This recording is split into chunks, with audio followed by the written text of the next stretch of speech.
So I have David Lesher, co-founder, editor, and CEO of Cal Matters, a nonprofit, nonpartisan media venture dedicated to explaining California's politics and policies. I'm looking forward to that explanation. David, come on up. Hi, David. And David Nott, you can take that up, turn it on. One of my favorite organizations, the Reason Foundation, great publications, a media organization and public policy think tank that advances free society, libertarian principles, very interesting perspective. Both these gentlemen can bring, I think, a great deal of insight. They could use this one. Second mic. I think that left with one of the jobs. Okay, here we go. So David Lesher, we'll start with you. Each of you have 2 or 3 minutes. There's this really big guy who's got a sign. I would not test him. So about 3 minutes each, and then we'll go into a little bit of question and answer with the audience, okay?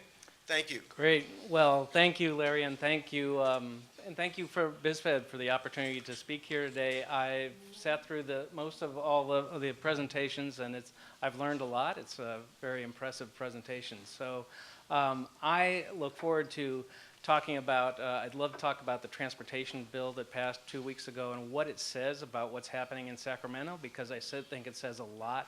There's been a lot of speculation about how the legislature is taking shape with all of the change recently, and I think that was a real threshold decision. And also about, like Alec and the Track Trump work that he's done, and very good work, and that he presented this morning, we have a similar version that's kind of California-centric. So looking at how this state, which stands out so much nationally, is affected and responding to the new administration. I thought I'd begin, though, just talking a little bit about the media for a couple of reasons. One, obviously, just to explain a little bit about what Cal Matters is. But, I mean, I think the business of the media is changing so fast, and the public awareness and the accountability of the policymaking process that the media is responsible for is essential to a lot of the issues we've been talking about today. I mean, it's time to start thinking about what if that went away. I don't think it's going to. I think we're going to figure out how to get through this. But, just imagine if there wasn't reporters there asking those questions, and if the public awareness wasn't there about some of these issues. So I used to work right upstairs at the Los Angeles Times for most of my 25 years in newspaper. I was a political writer. I was upstairs the day that President Reagan beat Jimmy Carter and covered that. I was up there for a lot of the elections. I was on the campaign trail for a lot of the state races and for the presidential race. And I was in the Sacramento Bureau when Antonio Villaraigosa was speaker, so got to know him very well. My time is coming short here. So,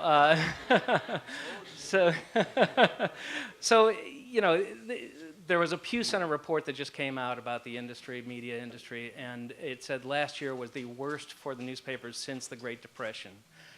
Advertising was down, circulation was down, staff is down, and then digital advertising dollars actually went up for digital websites, but it went down 2%. It was up 20% overall, but down 2% for newspapers. Very ominous. It also raised the question of, it actually said, is this the beginning of the end?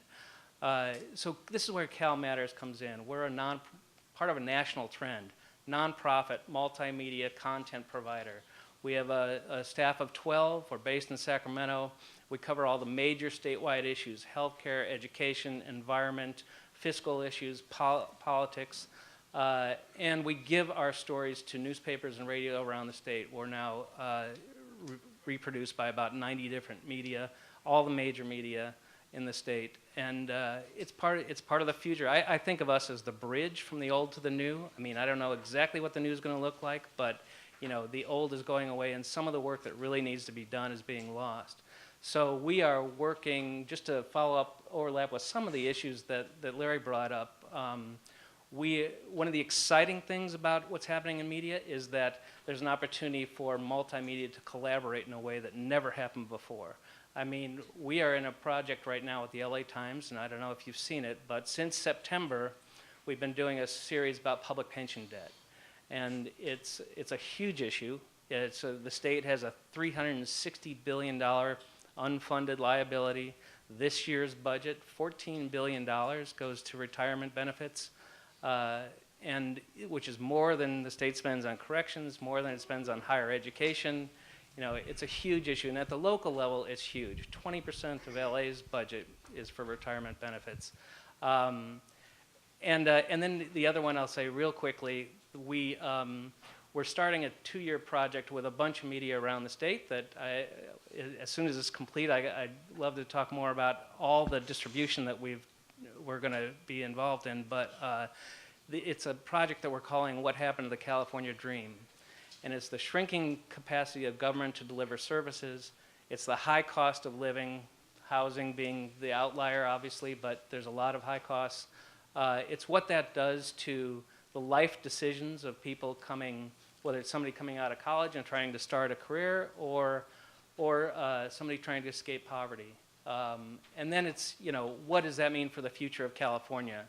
You know, I kind of think of this as a time when we're perhaps 50 years after the investment that was made in California during the early 60s. You know, we have benefited from a lot of that investment. A lot of it needs repair, and so this is looking at what are we doing now to create that future for California. So we're hoping to drive that kind of a discussion, have a body of work that informs the discussion in the governor's race next year.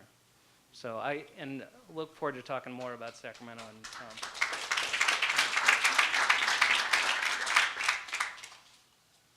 Just dive in? All right. Good afternoon. So the question I was asked to tackle was, what do I see as threats and opportunities given the Trump administration? And one of the opportunities that jumped out at me was when Trump released his budget. One of the reactions in media was, well, he promised $1 trillion of infrastructure investment, but there's zero in his budget proposal for infrastructure. Where is the money going to come from? And I think the reason I'm optimistic is that Elaine Chao, who is the Secretary of Transportation, has knowledge of the game. She worked in transportation. She's written about public-private partnerships and economic investing in infrastructure. She was Secretary of Labor, so she's run an entire agency. Now she comes in as Secretary of Transportation. So unlike a lot of the other cabinet appointments, she has the inside knowledge, she has the Harvard MBA, and she's also married to the Senate Majority Leader. Seems like a pretty good combination of things. Our founder and Director of Transportation Policy, Bob Poole, wrote the first book on municipal privatization, and he's been working on this issue for decades, and he has been the prime advocate for traffic control corporatization, and that was embedded in Trump's budget. And those are the kinds of regulatory changes that will improve efficiency, they will improve performance, and they stand to benefit the entire economy. So for me, why does that make me optimistic is that when there is private investment, we get more economic decisions rather than political decisions. We all hear about the bridge to nowhere in Alaska because of the power of the Alaska delegation. If instead a private company is investing, we have some great examples right here. Look at the 110. We have the freeway, and then we have the toll lanes. And if you allowed a private company to come in and deck the 10 and deck the 405, and bond that capital against their future toll revenue, you'd have freeways and you'd have tollways, and we would be expanding our infrastructure. What we need in LA is a commitment to transportation and mobility that rivals Dallas and Houston, where they've said we want to stay ahead of population growth and we want to build infrastructure and build roads, not art projects and not things that people aren't going to use. Frankly, if you look at transit, it's gone down in 20 years in Los Angeles, despite all of the trains that we've built. If we're serious about transit, it's buses, which are flexible, they move where people are, and they serve the needs of our communities. If we have freeways that move, the buses will move. If we have arterials that move, the buses will move. If we invest in our transportation infrastructure, and we have a plan that we presented a few months ago for $700 billion in investment in the LA area to keep LA moving. So number one, that's where I'm most optimistic is transportation. But there are threats. First off, trade. LA, major trade port, and Trump has rattled the saber on trade. That is not good. Number two threat, immigration. We are a very immigrant economy, high-skilled, low-skilled. Immigrants are an engine in California, and Trump's hostility to immigration could be very damaging for our state. Third thing where I see a threat is the marijuana economy. Over the last 20 years, California has moved from black market to gray market. Why I say it's gray market is that the federal government still says Schedule I drug, most dangerous category, not legal, and General Sessions is rattling the saber about marijuana. We need a reconciliation between federal law and state law so that we can move those businesses from the gray market to a regulated white market, just like every other business, where health and safety is baked in and we have a more contributing sector of the economy. So I'll call it with that and hold it open for questions when we go there. Yes, so just to string this together, because I think you both are seeing, like me, positives and negatives. And you said that, David, that there is a fairly robust body of work to be introduced to the legislature as a part of their ongoing dialogue on some of these issues. So can you give everyone here some insight of how maybe we can help push this legislation in the right direction? And what I'm talking about is where is going to be the balance between additional taxes and regulation and sort of the dialogue of getting that money to a population that desperately needs it for housing, desperately needs education so they don't lose their job. Is that where you're going to direct some of this dialogue? I think this is one of the biggest questions for the future of California. And the body, there's not a package of legislation that defines this. I was referring to the work of a collaborative in the news industry, statewide body of work that would address some of these issues, but trying to pull together, what the costs are in the state and what the needs are. I think when you look at the pensions is a huge cost that's growing. We did a story about Richmond where the pension cost is supposed to be 40% of the budget in 2020, which is virtually unsustainable. I think my hope with this work is that it pulls together all these things, all these discussions that are happening all over the place. Our tuition increases going up, and we're eating our seed corn if higher education becomes so costly. Housing, transportation, obviously, education, what are our poverty programs, pulling all this together in terms of costs and needs and how do we fix what's needed to be done right now and how do we build towards the future? It's a huge, Antonio Villaraigosa touched on some of it, but, tax reform is part of the discussion. There's a lot of different issues, and I think my hope is that with radio and newspaper and online media that we can have a statewide dialogue. And one of the most exciting things to me is that that never would have happened before the media changed. That we can actually have a story that's told over a period of time on multiple platforms throughout the state. And so to be able to put these kind of questions together in a presentation that's shared statewide, my hope is that it'll help surface a lot of this discussion. And the reason I ask is I'm going to set you up for a tougher question, I think, and that is, we heard a lot this morning about sort of the stand and the policy and direction of California, what we stand for, which is all legitimate. But again, we are facing, and you just mentioned it, we're facing, a huge amount of federal money that could be held back spitefully if it need be. And I think we have a president that could be spiteful, frankly. And so the question is, did we hear this morning, I'll ask the crowd, did we hear this morning moderation? Did we hear sort of, becoming calcitrated, if you will, on our position and sort of taking a stand? And do you have any thoughts on, how this dialogue really has to happen? Because I think if we take a stand, we'll be taking a seat as well. It's going to be painful. The other thing is I don't want to see us not take a stand. So I'm conflicted. So I think it's an important decision because how we educate our leaders on this dialogue is how our future will go for the next 48 years. So just a thought on this. Well, Trump has redefined the rules of discourse. But I am actually optimistic about the battles that are happening. The sanctuary cities battle is, I think, a very politicized battle, but I think that the cities that are standing against it are going to end up prevailing because the federal government can't take these punitive approaches. They have to follow due process, they have to follow law, and they have to operate within our federal system. So this is where, I mean, and this is, again, I think that we've had a very valuable experience in California with the 20 years of implementation on medical marijuana, where the federal government would raid, some cities would, West Hollywood would say, well, let's create some dispensaries. North County, San Diego would say, we don't want any dispensaries here. You would have all of this sort of patchwork of Wild West working it out politically. And that's, I think, what makes our democratic system so great is that we have these different competing jurisdictions.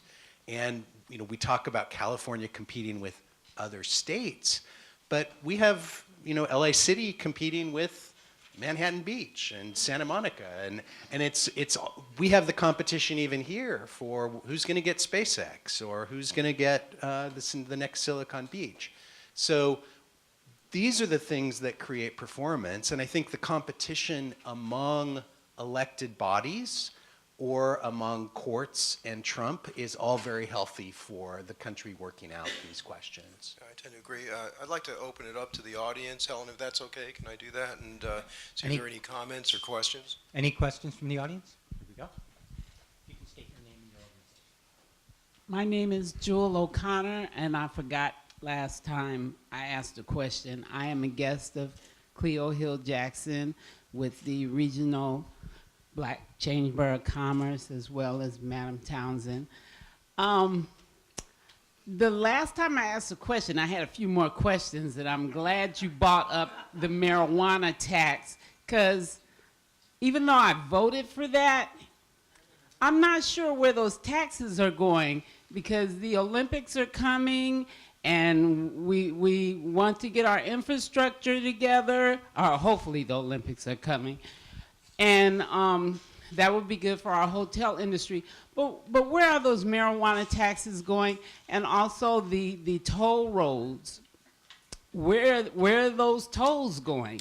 Because if we're building up our infrastructure, where's all this money coming in going?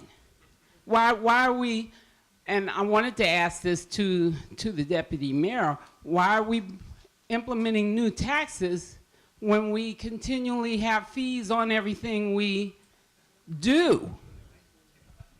Can we get the deputy mayor back for a minute? I will.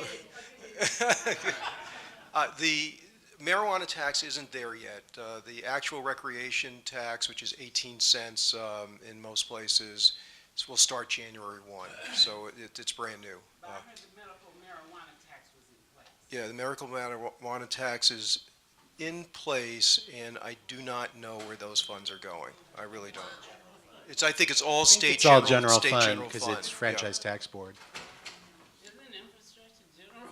Yeah. Yes, it is. Yeah, it is. Absolutely. Do you want to talk about the toll road money? I think that goes right back into the operation. Well, that's why I did the thought experiment of decking the 405 or decking the 10, because we can get our minds around new capital investment and that the tolls be bonded against the actual infrastructure that they're building. What can happen in other places, if you've been to Chicago, say, the toll roads there they're just money machines. They're not really funding the infrastructure itself. So what you ideally want is your fees, your tolls to be fees that are supporting the actual infrastructure that you're using.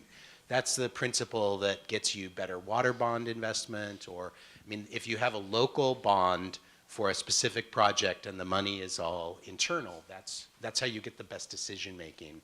When you get these slush fund projects, it all turns into slush fund and gets lost. You know, I have a chance, and I don't get to put her on a spot very often, so Tracy, I have a question for you. You've heard a lot today, and you know, you and David, I mean, we have this board, and we meet frequently, and we have a lot of people there. What would you take from this day in terms of going forward. We have a lot of pressing issues. I think it's a robust conversation that we could have, but we have to pick and choose our resources and our battles. Any thought about what you've heard today and what you're going to tell the board we ought to be doing in the next year here? I will remember this, I know Larry. you will. This is so good. And Gilbert slipped me a 20 and said, could you ask her this question? Well, I mean, the one thing I've appreciated about is the honesty and variety of input around lessening the fear. I feel like coming out of today, all of you, so starting, from the top with Alec, all the way through to you guys, is that generally lots of conversation about what can happen, what we need to do, the separation of our state and our people and our problems, but everyone kind of coming together saying that, let's understand our situation, right? Let's understand the drivers of the coastal community or inland community, the rich and the uber poor, the amount that government has less.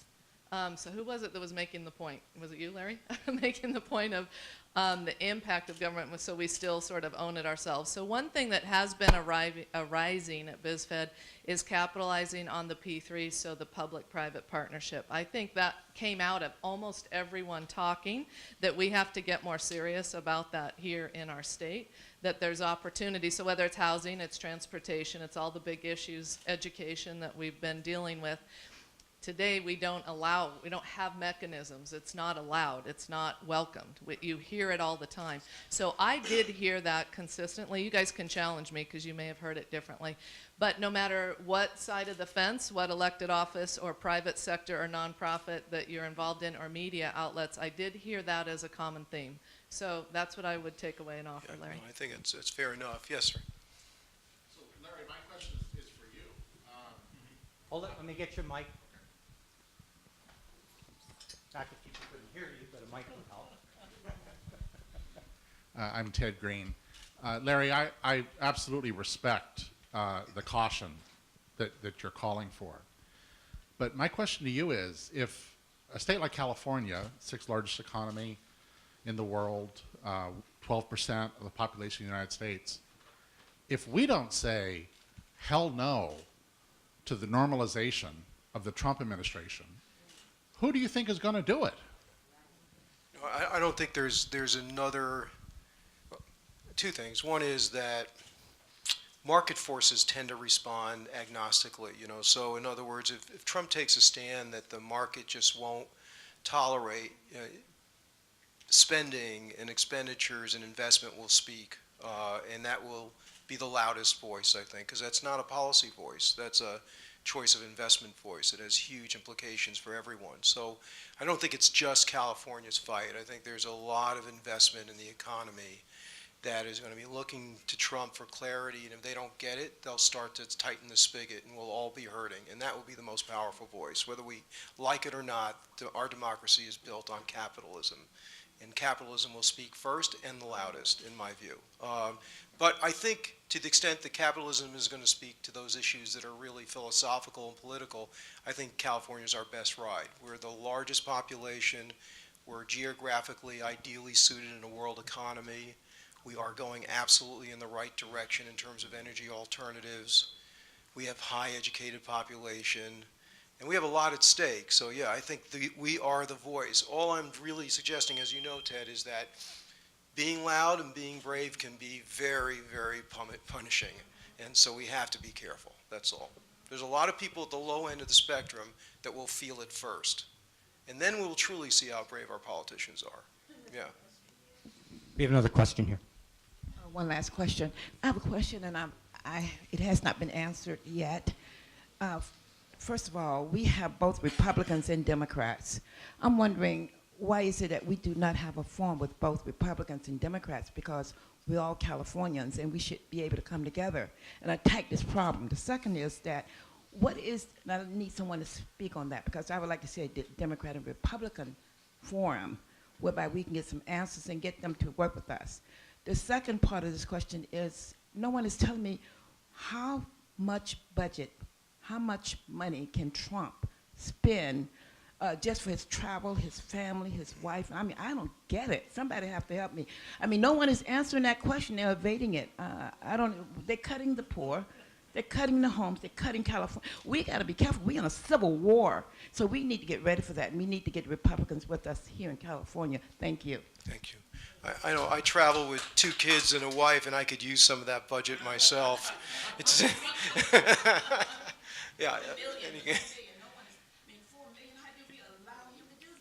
I don't know, but I do not. I don't have an answer to that.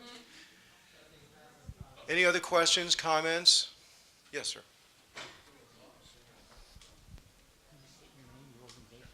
Gino Prieto, RT Beers Hi, Gino. and Company down in Long Beach. I deal with a lot of manufacturers, distributors, mid-sized businesses and everything, and I know other than the workers' comp and the cost of doing business, they have, on average, probably employees driving an hour to an hour and a half just down to work. In regards to, you know, housing, mixed-use developments, we have a lot of cities, a lot of mayors, a lot of people from different communities here. What are some of the top 3 things every community, county can do to actually impact a business-friendly infrastructure within the community, whether it's like, let's say, build habitation, more habitational use, mixed use, you know, habitation over retail or so on? That's a good question. I'd like the whole panel to answer. I'll just say this. We, as a company, have over 60 public sector clients.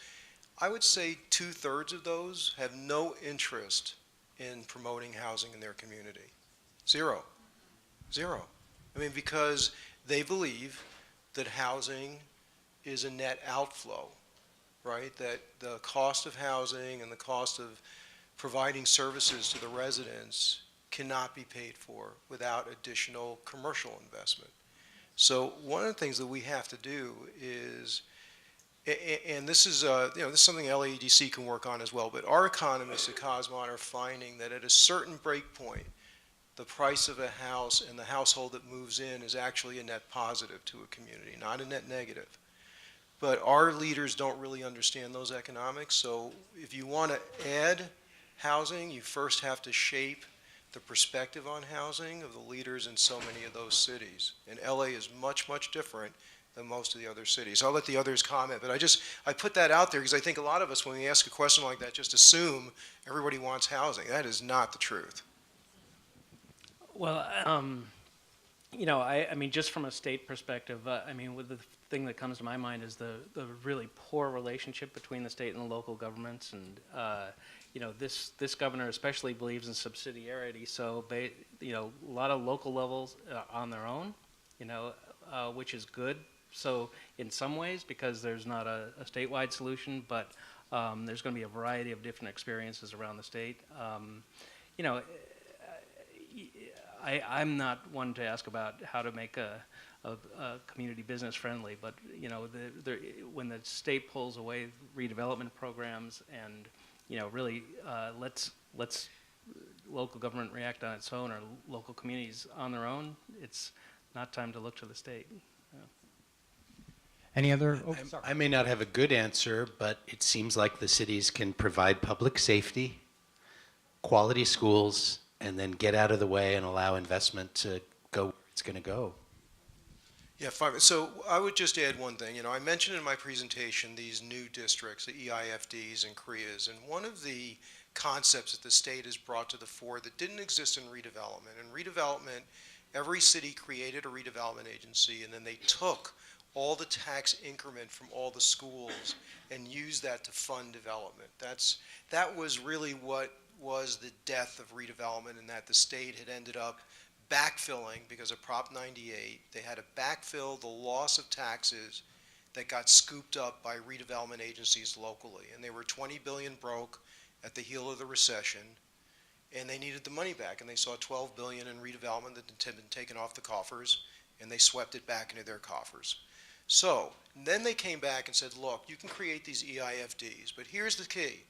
You can't use school tax increment because we pay for it. Okay. But you can use each other's. You can jointly invest. The county, a special district, and a city can pool money affirmatively in an EIFD or CREA. create a public financing authority and use that money to develop housing or infrastructure.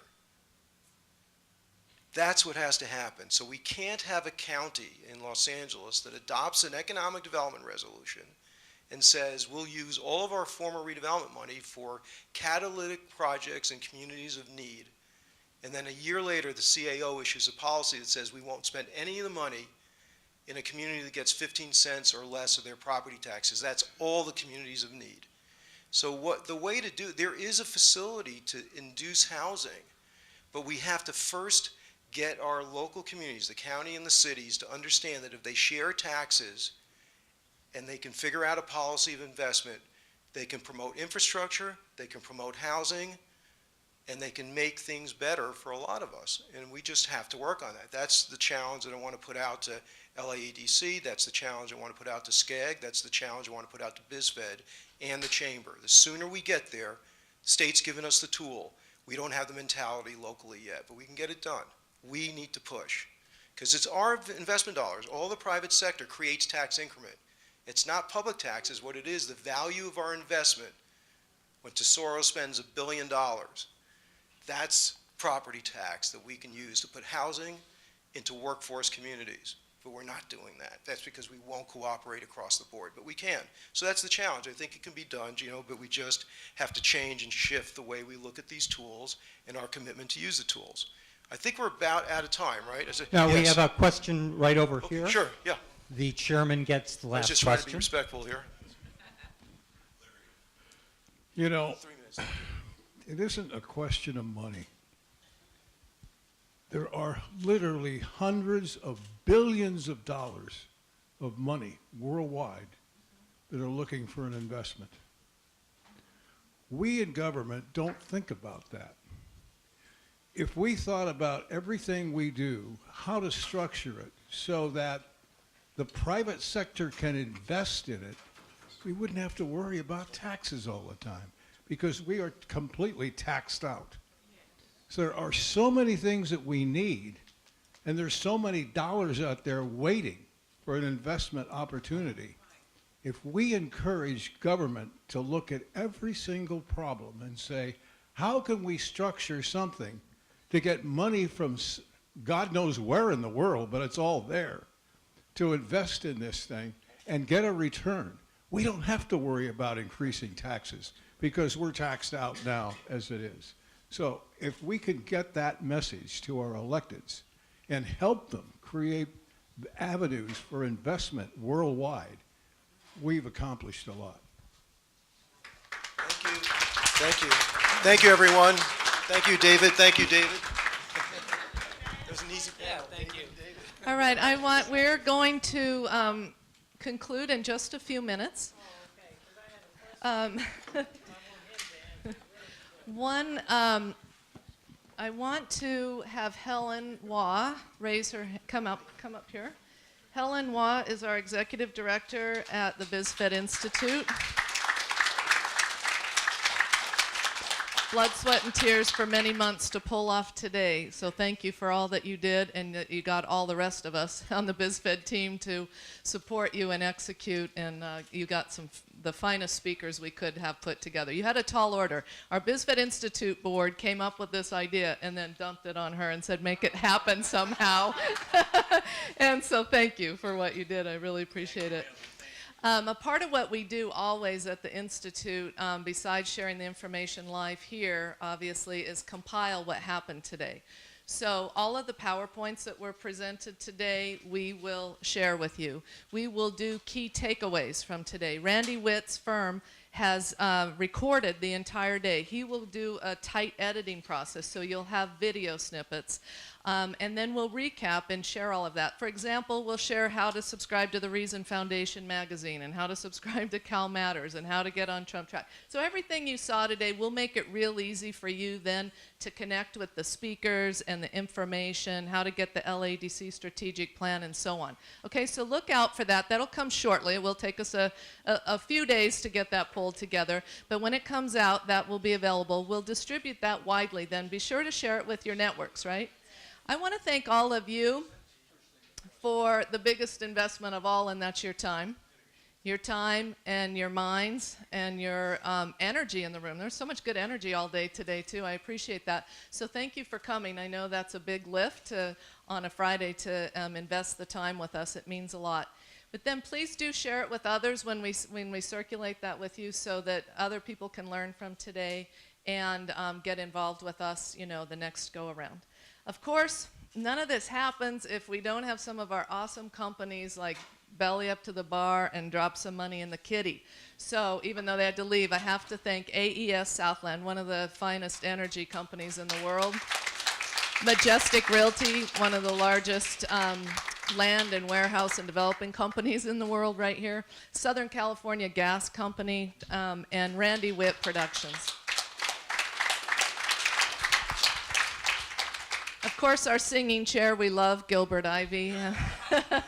And thank you for, he even got a new heart just for BizFed Institute. So when he was named chair of BizFed, he said, hold on, let me go get a new ticker. He went out for a few months and came back as good as gold. He's ready to roll with us, so thank you, Gilbert.